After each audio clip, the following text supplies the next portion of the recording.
70 centimetre blouse piece తోటి princess cut high neck cutting చెప్పబోతున్నానండి మీకు ఈరోజు నేను. Customer size blouse 3 dots blouse ఇచ్చారండి. High neck princess cut with shape బెల్ట్తో మీకు ఈరోజు నేను కటింగ్ చెప్పబోతున్నా. సైజ్ బ్లౌజ్ ఆల్రెడీ ఇచ్చారు కాబట్టి హై నెక్ అన్నారు కదా, సో మనం ఓన్లీ కస్టమర్ది షోల్డర్ ఒకటే సైజ్ తీసుకోవాలండి. Welcome back to my channel Sameera fashion spot. Starting blouse దగ్గర 2 లైన్స్ గీసుకోండి, నడుం పట్టి కుడతాం కదా, సో దానికోసం అక్కడ నుంచి లెంత్ మార్క్ ఒకటండి. హై నెక్ అన్నారు కాబట్టి 1 ఇంచ్ ఎక్స్ట్రా మార్క్ ఒకటి వేసాను. తర్వాత సైజ్ బ్లౌజ్ ఉంది కదండి, సైజ్ బ్లౌజ్కి చంక మార్కు మనము సేమ్ కొలిసి ఒక 1/2 ఇంచ్ పైకి వేస్తాం కదా.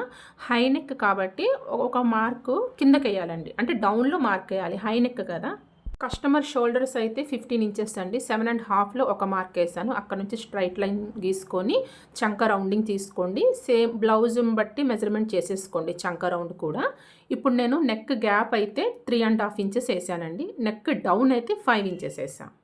ఒకసారి చంక రౌండ్ సరిపోతుందో లేదో చూసుకోండి. అలాగే మనం మార్క్ వేసాం చూసారా, అక్కడ బ్యాక్ పార్ట్ నుంచి నేను హాఫ్లో మెజర్ చేసి చూపించాను, అలా కూడా ఒకసారి మెజర్మెంట్ చేసుకోండి, ఎందుకంటే ఎగ్జాక్ట్ ఫిట్టింగ్ వస్తుంది. వీడియో అయితే ఎక్కడ స్కిప్ చేయకుండా చూడండి. నేను ఎందుకంటే నా వీడియో ఏదన్నా సరే 6 మినిట్స్ 8 మినిట్స్ లోపే పెడతానండి. ఎక్కడన్నా స్కిప్ చేశారనుకోండి మీకు కొన్ని మార్కింగ్స్ అవి మెజర్మెంట్స్ అర్థం కాదు, ఓకేనా. బ్యాక్ పార్ట్ అయితే కంప్లీట్ అయ్యిందండి కటింగ్. ఇప్పుడు ఇక్కడ ఫ్రంట్ దగ్గర కూడా కొంచెం వినండి, చిన్న లాజిక్ ఉంటుంది. మనం బ్యాక్ పార్ట్కి షోల్డర్ 15 ఇంచెస్ పెట్టుకున్నాం కదండి, 7.5, అందులో 2 ఇంచెస్ మైనస్ చేసి 13 ఇంచెస్కి షోల్డర్ మార్క్ వేయండి. ఇప్పుడు నేను back part same as it is పెట్టాను కదా, అక్కడ నుంచి నాకు 13 ఇంచెస్ షోల్డర్ ఎక్కడికి వస్తుంది అని మార్క్ వేసాను. ఇక్కడ నేను 1 ఇంచ్ లోపలికి మార్క్ వేసాను కదా, సో షోల్డర్ తగ్గించానండి. అలా తగ్గించడం వల్ల ఏంటంటే మనకి ఫ్రంట్లో బబ్లింగ్స్ రావు, షోల్డర్ దగ్గర ఇట్లా బుగ్గలాగా వస్తుంది చూడండి, సో ఆ కంప్లైంట్ అన్నది రాదు, ఎగ్జాక్ట్ ఫిట్టింగ్ వస్తుంది, ఓకేనా. ఇప్పుడు నేను బ్యాక్ పార్ట్ కొలుస్తున్నాం కదా, ఇప్పుడు ఫర్ ఎగ్జాంపుల్ బ్యాక్ పార్ట్ మనకి 40 ఉంది, 10 ఉందనుకోండి, 1 ఇంచ్ పెంచండి, 42, 1 ఇంచ్ పెంచి 11కి మార్కింగ్ వేసుకోండి. ఫ్రంట్ పార్ట్ పెంచాలి, ఎందుకంటే మనం ప్రిన్సెస్ అవన్నీ కటింగ్ చేస్తాం కదా, చెస్ట్లో మనకి ఖర్చులకి తగ్గిపోతుంది, నడుము దగ్గర తగ్గిపోతుంది కదా, సో దానికోసం మనం 1 ఇంచ్ ప్లస్ చేసుకోవాలి చెస్ట్ పార్ట్లో. షోల్డర్స్ వేసుకున్న తర్వాత నెక్ గ్యాప్ సేమ్ అండి, 3.5 పెట్టేసుకొని నెక్ డీప్ ఎంత ఉందో ఒక 1/2 ఇంచ్ పైకి పెట్టి నెక్ మార్కింగ్ వేసుకోండి. బ్లౌజు చెస్ట్ సెంటర్ పాయింట్ ఏమో 10 ఇంచెస్కి వేసుకోండి. అక్కడ నుంచి స్ట్రైట్ మార్కింగ్ ఇట్లా షేప్ గీసాను చూసారా, అట్లా బ్యాలెన్స్గా ఆమోల్స్ వరకు మార్కింగ్ వేసుకొని ఇక్కడ ప్రిన్సెస్ కోసమేమో నేను 2 ఇంచెస్ తీస్తున్నానండి లోపటికి. ఇటు సైడ్ 4 ఇంచెస్ పెట్టాము చూసారా, అక్కడ 1/2 ఇంచ్ తీస్తున్నాను. మీకు అర్థమైనట్టే చెప్తున్నాను అని అనుకుంటున్నానండి. మీకు అర్థం కాకపోతే నాకు కామెంట్ సెక్షన్లో కామెంట్ చేయండి, మీకు ఎక్స్ప్లెయిన్ చేస్తాను. ఇప్పుడు మనం మార్కింగ్ వేసుకున్నాం కదండి, అక్కడ షేప్ ఇట్లా ప్రిన్సెస్ కోసం షేప్ ఇస్తున్నా చూసారా, అట్లా కొంచెం చెయ్య మనకి అలవాటు ఉండాలండి. మెల్లమెల్లగా ఒక 2-3 సార్లు వేస్తే అలవాటు అయిపోతుంది. ఇంకొకసారి నేను షోల్డర్స్ అవన్నీ కరెక్ట్గా ఉన్నాయా, కటింగ్ చేయబోతున్నాను కదా అని మెజర్ చేసుకొని చూస్తున్నాను, ఓకేనా. నాకు అక్కడ షోల్డర్ మార్కు కరెక్ట్గా లేదు అని అనిపించింది, సో ఇంకొకసారి నేను కరెక్షన్ చేశాను, ఓకేనా. ఇప్పుడైతే షేప్ పట్టీ అండి, షేప్ పట్టీ కోసం స్టార్టింగ్లో మనం 2.5 ఇంచెస్ కట్ చేశాను, మార్కింగ్ వేసాను. సో మిగతాది మొత్తం 2 ఇంచెస్సే. అక్కడ నుంచి నేను డైరెక్ట్ షేప్ పట్టీ వేస్తున్నాం కదా, సో ముందే మార్కింగ్ వేసుకొని అది మైనస్ చేసేయాలి మనం.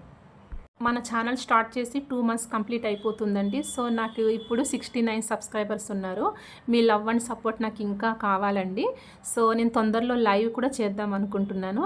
నేను లైవ్ చేయడం మీకు ఎంతమందికి ఇష్టం అన్నది నాకు కామెంట్ సెక్షన్లో తెలపండి. అట్లనే ఈ వీడియోకి ఒక లైక్ ఇవ్వండి. ఇప్పుడు మళ్ళీ వీడియోలోకి వచ్చేద్దాము. So cutting చేసేస్తున్నామండి. ఈ ప్రిన్సెస్ కట్ అయితే తీసేసినాను, ఎక్స్ట్రాస్ అన్నీ తీసాను. ఇక్కడ షేప్ పట్టి దగ్గర మైనస్ చేశాను చూసారా, అది తీసేయంగా ఇది మన రెడీ షేప్ బెల్ట్. కాకపోతే ఇది మనం మళ్ళీ ఇంకొకసారి కటింగ్ చేసుకోవాలి. హ్యాండ్స్ అయితే ఎల్బో అండి, మనకి మెజర్మెంట్స్ బ్లౌజ్ ఉంది కాబట్టి సేమ్ యాజ్ ఇట్ ఈజ్ నేను అట్లనే కట్ చేసేస్తున్నాను. ఇది మొత్తం లైనింగ్ మనకు 120 తీసుకున్నానండి హై నెక్ ఎల్బో హ్యాండ్స్కి. నేను స్టార్టింగ్లో 70 సెంటీమీటర్స్ బ్లౌజ్ పీస్తో హై నెక్ కటింగ్ అని చెప్పాను కదా, అది బ్లౌజ్ పీసే 70 సెంటీమీటర్స్ అండి, లైనింగ్ కాదు.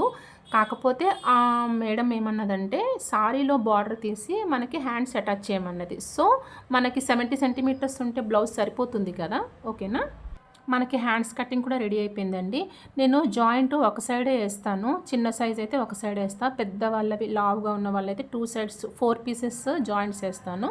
సో ఒకటే జాయింట్ మీకు కింద బార్డర్ పెట్టి చూపించాను. సో ఇప్పుడు షేప్ బెల్ట్ అండి. షేప్ బెల్ట్ అయితే సేమ్ యాజ్ ఇట్ ఈజ్ మనం 2.5 ఇంచెస్ మార్కింగ్లో ఫ్రంట్లో తీసాం కదా, ఇది కూడా బెల్ట్ అంతే ఉంది. ఓకే, లైనింగ్ మొత్తం కటింగ్ అయిపోయిందండి, మెజర్మెంట్స్ మొత్తం కటింగ్ అయిపోయినాయి. ఇప్పుడు నేను బ్లౌజ్ పీస్ మీకు చూపిస్తున్నాను. సో ఇది కూడా చూపించాలా అని అనుకోకండి, అంటే కొంచెం అడ్జస్ట్మెంట్ చేసుకొని మనం బ్లౌజ్ కటింగ్ చేసుకుంటే నీట్గా వస్తుంది కదా. వీడియో మీకు నచ్చిందని అనుకుంటున్నానండి. ఈ వీడియో కనుక మీకు నచ్చింది అనిపిస్తే ప్లీజ్ నా వీడియోని లైక్ ఇవ్వండి. మా ఛానల్ని ఇంకెవరన్నా సబ్స్క్రైబ్ చేయకుండా చూసిన ఆడియన్స్ ఉంటే ప్లీజ్ సబ్స్క్రైబ్ చేయండి. మీ లవ్ అండ్ సపోర్ట్ నాకు చాలా అంటే చాలా అవసరము. ఓకేనండి, ఇదైతే బ్లౌజ్ అయితే కటింగ్ అయిపోయింది. నెక్స్ట్ వీడియోలో నేను ఎలా స్టిచ్చింగ్ చేశాను అనేది చూపిస్తాను. బ్యాక్ సైడ్ ప్యాటర్న్ ఉందండి, హ్యాండ్స్కి కూడా పోక్లీ బాల్స్ ఉంది. ఇది ఈ స్టిచ్చింగ్ కూడా నేను నెక్స్ట్ వీడియోలో అప్లోడ్ చేస్తాను. సో హ్యాండ్స్కి బార్డర్ ఉంది అని చెప్పాను కదండి, ఆ బార్డర్ బ్యాలెన్స్గా జాయింట్ లాగా పెట్టి నేను హ్యాండ్స్ తీసేస్తున్నాను. సో మనకు అందుకే 70 సెంటీమీటర్స్తో బ్లౌజ్ కంప్లీట్ అయిపోతుంది. ఈ వీడియో లాస్ట్ వరకు చూసినందుకు థ్యాంక్స్ ఫర్ వాచింగ్ అండి. Take care, bye bye.